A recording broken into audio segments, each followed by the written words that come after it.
So today I'm going to be talking about Seascraper by Benjamin Wood. It's book of season.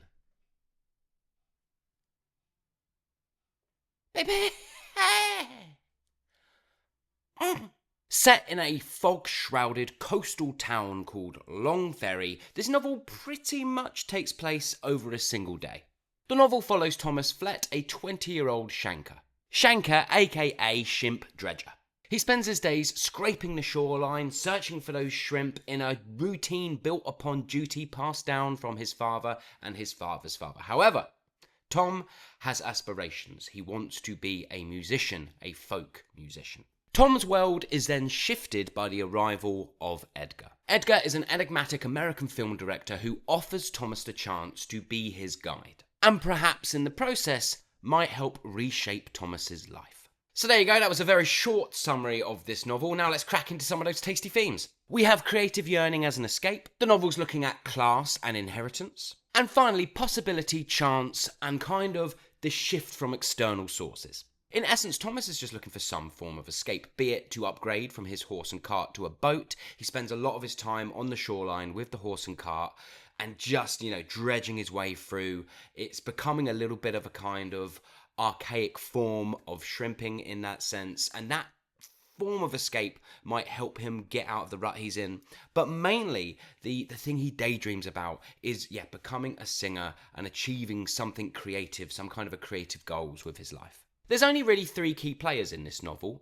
We have Thomas, who I've explained his objectives. We have Edgar, who obviously is the director. He's scouting. He's with Thomas looking across the shoreline. He wants to turn his favourite novel into a movie, and he needs to get the perfect sort of shots. So he's scouting locations with Thomas, looking for his viewfinder, trying to find the perfect shots along the shoreline. And then we have Thomas's mother, who I would say she's the third main character. We don't have loads of time with her, but, she's kind of bound by the traditions of the family, but yet she is still very supportive of Thomas and his aims. Although Thomas has never come out and told her that he wants to be a musician, he hides his guitar from her.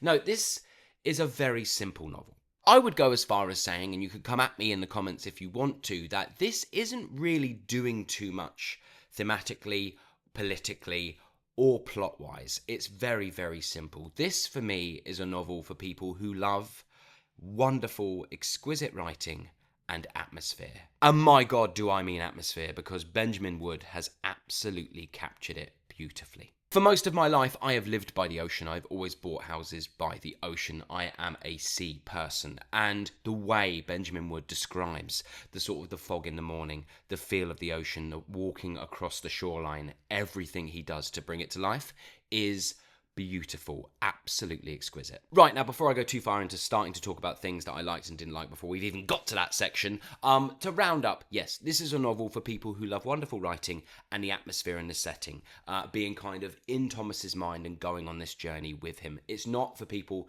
who want a huge character study, it's not for people who want a really intricate plot, and it's not for people who want the novel to be saying something kind of really politically in the kind of undertones of, of what it's exploring. It's kind of, if you push really, really hard, you can find them. Anyone could, you can look at any piece of art and sort of examine it enough and you'll find some sort of politic in it. But no, I would say this novel is just for someone who wants to kind of just get lost in the atmosphere of something. So what did I like and what didn't I like? What I liked.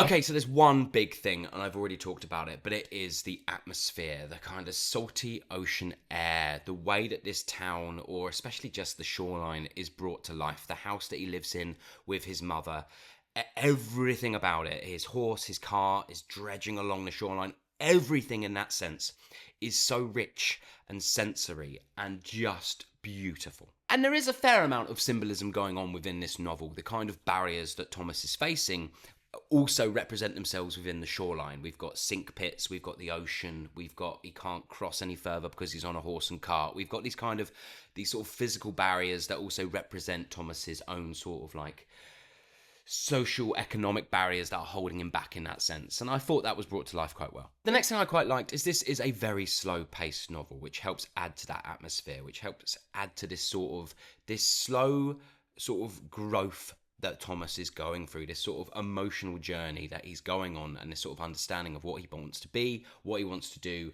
and what he wants in his life. And we very much, at the slow pace we figure those things out with Thomas in that moment, and I thought that was done really well.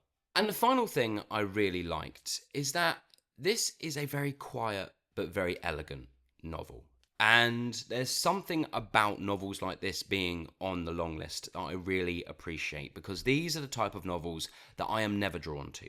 I want something a lot richer, with a lot more kind of depth and character study and plot. I'm an absolute plot whore. I love it. Give it to me. So these are the novels I always avoid. These are the novels that, I don't really go out searching for.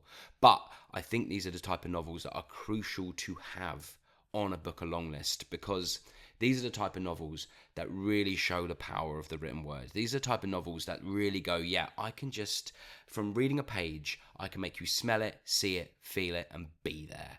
Again, I don't know how well this is going to work for American readers. If you've never been on a foggy UK beach, then you might not have any reference for how it feels, but hopefully the novel and the power of the novel gets you there. But yeah, I really appreciate novels like this being on the long list. What didn't I like? Now, I wouldn't particularly say there's loads of things I didn't like about this novel. There's just loads of things that this novel isn't doing, because it's not that type of novel that I normally require to kind of, I don't know, in the writing that I read. So I think all of the things I'm going to mention, they're all on me. And so just when I go over these, just understand I require something different from the novels that I read, and you might not. So everything I mention, you could be like, nah, that does not matter to me. First up is that it has a very limited plot. There are twists and turns in this novel. I will put that out there. There are, I'd say 2 twists, a couple of moments where you go, oh, okay, that's mixed things up a little bit, which is, and the novel needed to do that. And I do think the novel is better and stronger because of that. But again, I think I just require something that's just a little bit richer in plot.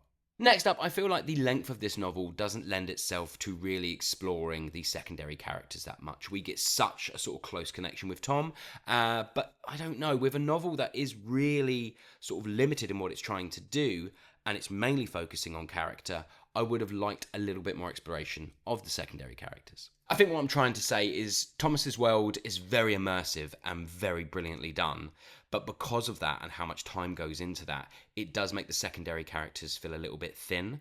And I personally would have liked them to be bolstered up a lot more. And finally, it's just a bit thematically and politically kind of not rich enough for me. They are in there are themes in there, and are politics and there are ideas that this novel is exploring, and if you dig deep enough, you can really pull those apart and bring them to life, and that does make this book stronger. Those things are there. I just personally want something just a little bit more richer in that regard. So there you go, that was my likes and dislikes. Overall, I thought Seascraper was very good, and at some points, excellent. The mood, the atmosphere, and the writing are doing all the heavy lifting in this one, but I thought it was just exquisite in what it was doing. As far as kind of atmosphere and mood is concerned, I'm landing on like a 3.5 to 4 stars with this one. I thought it was very good, and in some moments, absolutely excellent. There's just a few areas that I've mentioned that's kind of pulling it down. So there you go, that was Seascraper by Benjamin Wood. Have you read this book? If so, did you love it? Did you hate it? Please let me know in the comments below. Again, this is proving to be just an absolutely brilliant book along list this year. I am 4 books in, and all of them have been excellent. And this book, I would say this book is the weakest for my personal tastes, but it's still very, very strong.